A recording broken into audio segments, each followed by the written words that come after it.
Hello viewers, welcome to my channel. आज हम C James Johnson की बुक आपके अवचेतन मन की शक्ति से आगे का 22 चैप्टर पढ़ने जा रहे हैं। डर और गुस्से के सहसंबंध के बारे में कुछ और विचार।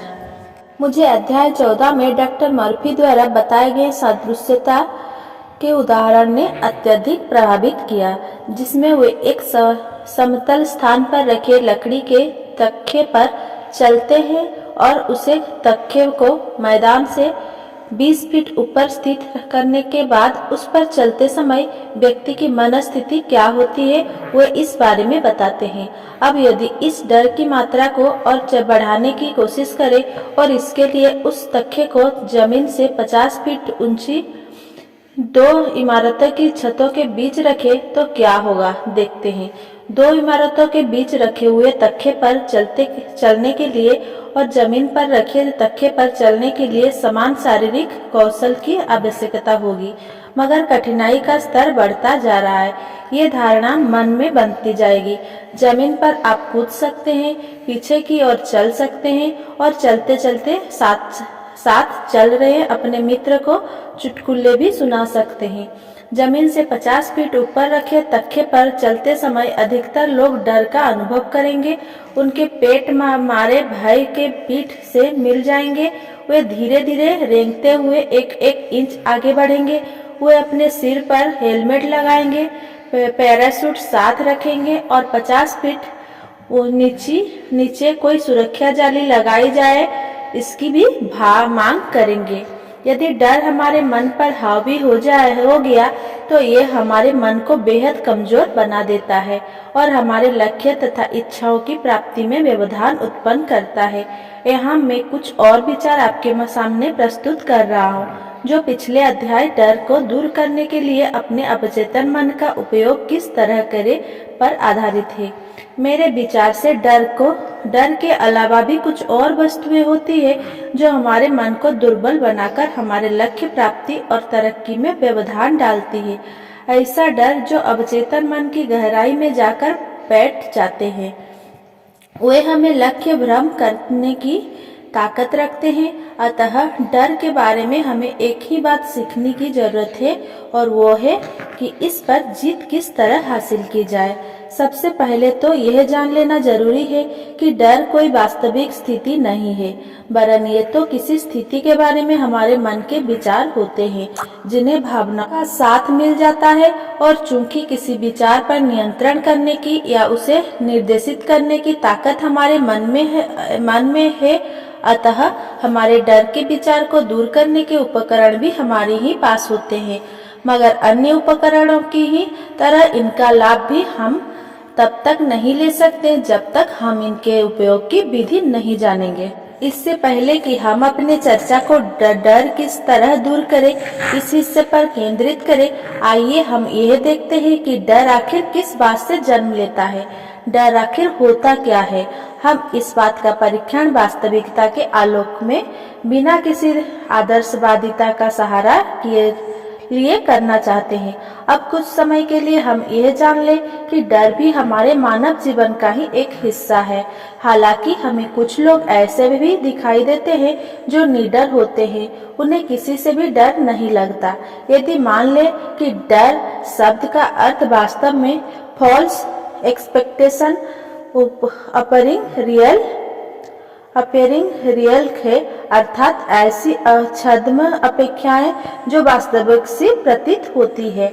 चलिए अब डर को जीवन को घात करने वाली स्थिति के रूप में देखें और इस चर्चा में हम इस स्थिति को वास्तविक डर और अन्य काल्पनिक स्थितियों को जो हमारे मन में मौजूद होती है आभासी डर कहेंगे। अधिकांश लोग का जीवन को घात पहुंचाने वाली डर से सामना कम ही होता है। यहाँ मेरा तात्पर्य किसी कठिन पगडंडी पर चलने या माँ भालू और उसके बच्चे के बीच खड़े होने से नहीं। ध्यान दें, जब लोग ऐसी किसी स्थिति में फंसते हैं तो वे इस स्थिति से बाहर निकलने के लिए अपना सर्वश्रेष्ठ प्रदर्शन करते हैं, बिल्कुल किसी सुपरमैन की तरह। हमने ऐसी घटना के बारे में सुना है जहां अपने बच्चे को कार के नीचे फंसा देखकर 120 पाउंड की मां ने कार को अकेले ही उठा लिया और अपने बच्चे को सुरक्षित बाहर निकाला। यदि सामान्य स्थिति में उस मां ने महीनों वजन उठाने का अभ्यास भी किया होता, फिर भी ऐसी भयानक स्थिति सामने आए बिना वो अकेले कार को नहीं उठा सकती थी। मगर यह उस तरह का डर नहीं है जिसे हम में से अधिकांश लोग हमेशा महसूस करते हैं। ऐसा डर जो हमें रातों को जगाए रख सकता है, अक्सर बेचैन कर देता है। आभासी डर वो डर होता है जिसमें हम हमेशा यह अनुमान लगाते हैं कि हमारे साथ कुछ बुरा घटने वाला है, और ऐसा अक्सर तब तक नहीं घटता है जब तक हम ऐसे विचारों को अपने अवचेतन मन की गहराई में स्थान नहीं देते हैं। जब डर हमारे अवचेतन मन में जड़ें जमा लेता है तो यह आत्म भविष्यवाणी बन जाती है, जिसका पूरा होना अवश्य भ्रम भी हो जाता है। यदि बुरी घटना नहीं घटती है तो उसका कारण यह होता है कि जो व्यक्ति डर का अनुभव करता है उसके अनुभव में कोई नया अनुभव या सत्य अशामिल हो जाता है जो डर की भावना को घूमित कर देता है। आभासी क्षेत्र जो डर के एहसास और विचार के पीछे काम करता है उसे वास्तविक तथ्यात्मक आंकड़ों द्वारा हटा दिया जाता है। ये तथ्यात्मक आंकड़े कई बार डर वाले विचारों से बिल्कुल विपरीत हो सकते हैं। तो अब आपको अपने मन के डर से निपटने के लिए ये विवरण किस तरह मदद करेगा। मैं सोचता था कि प्रेम का विलोम घृणा है। फिर मैंने गोराल्ड जेम्पोलेव्स द्वारा लिखी पुस्तक love is letting go of fear पढ़ी।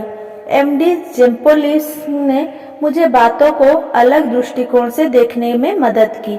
मुझे एहसास हुआ कि गुस्सा, नफरत और ऐसी ही सारी भावनाओं का उद्गम डर से ही होता है। वास्तव में हमें गुस्सा इसीलिए आता है कि हमें किसी वस्तु को खोने का डर सता रहा होता है। यह वस्तु हमारी नौकरी, साथी, बच्चों का प्यार, स्वास्थ्य, कुछ भी हो सकता है।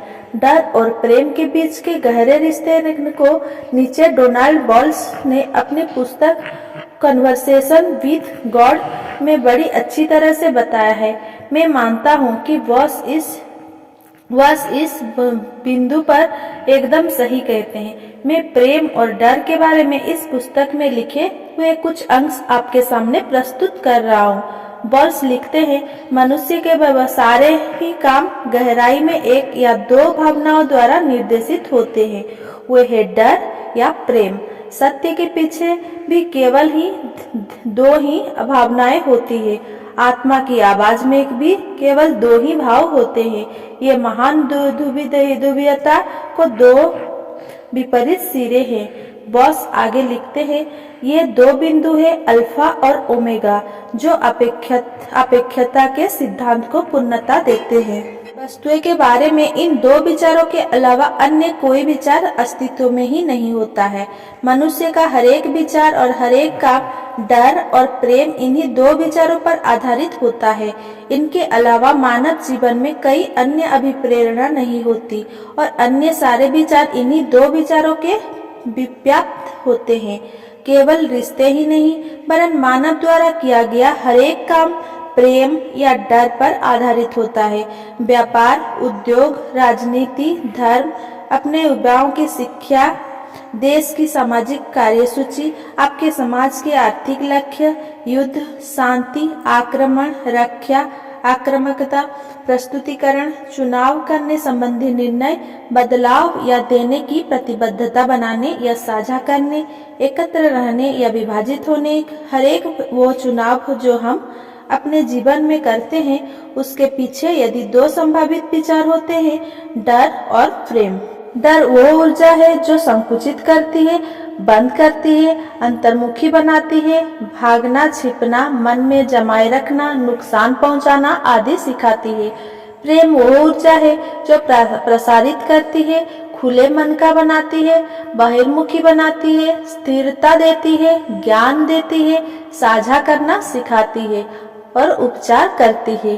डर हमारे शरीर को कपड़े कपड़ों में छिपने को बाध्य करता है। प्रेम हमें निर्वस्त्र होने की शक्ति देता है। डर हमें अपनी चपेट में लेता है और हमारे पास जो भी होता है उसे जकड़ लेता है। डर हमें कसता है, प्रेम स्वतंत्र छोड़ता है। डर हमें मुट्ठी में बांधता है, प्रेम हमारे रास्ते खोलता है। डर जलाता है, प्रेम ठंडक का एहसास देता है। डर आक्रमण करता है, प्रेम सुधार के अवसर देता है। मनुष्य का हर एक विचार, शब्द या काम इन्हीं में से किसी एक भावना पर आधारित होते हैं। आपके पास इन दोनों के अलावा चुनने के लिए कोई विकल्प नहीं होता, क्योंकि चुनने के लिए कुछ और है ही नहीं। हाँ, मगर इन दोनों में से किसे चुनना है, ये चुनने का अधिकार आपके पास है। धन्यवाद नील बॉस। जब मैंने इस पुस्तक को पढ़ा तो मेरे मन में निम्न चित्र बना। अन्य लोगों की तरह मैं भी दृश्य विचारक हूँ। शब्द मेरे मन में चित्र के रूप में अंकित हो जाते हैं। इस चित्रण के द्वारा मैं स्पष्टता से देख पाता हूँ कि प्रेम और डर दो विपरीत ध्रुव है और किसी एक समय में या तो हम प्रेम का अनुभव ले सकते हैं या डर का अनुभव ले सकते हैं। हम एक से दूसरे की ओर गमन कर सकते हैं। इस एहसास के साथ जब मुझे डर का अनुभव होता है तो मुझे पता होता है कि रिश्तों के इस चक्र में मैं कहाँ खड़ा हूँ। मुझे ये भी पता होता है कि मैं कहाँ जाना चाहता हूँ, और यदि मैं वहाँ नहीं हूँ जहाँ मैं जाना चाहता था, तो मैं अपनी सोच को बदलकर सुधारात्मक कदम उठाने का रास्ता चुन सकता हूँ। अर्थात मैं अपने विचारों को प्रेम और कृतज्ञता की भावनाओं द्वारा पुनर्निर्मित कर सकता हूँ, जो मुझे पीछे से आगे की ओर अर्थात प्रेम के आधार की ओर बढ़ाने में मदद करेंगे। हमेशा प्रमुख कार्यकारी सिद्धांत याद रखें।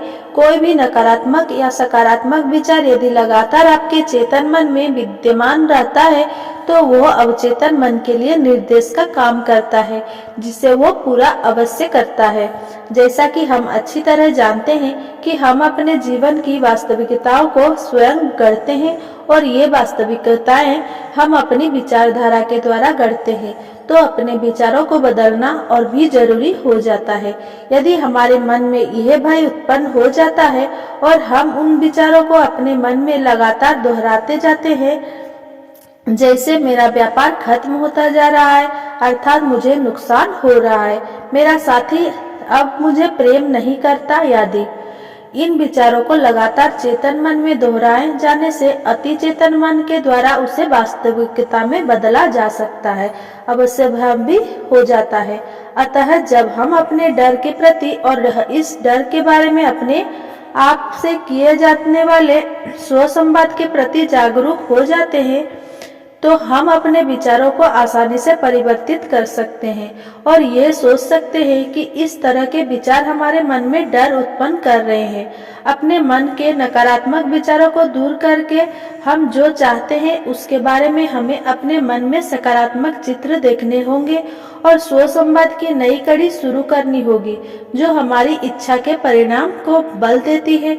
जैसे मेरे अंदर वो योग्यता है जिसके बल पर मैं अपनी व्यापार को सफलता की चोटी तक ले जा सकता हूँ, या मेरे मन में मेरे साथी के प्रति निस्वार्थ प्रेम है और हर दिन हमारा प्रेम बढ़ता जा रहा है, हमारा रिश्ता मजबूत होता जा रहा है।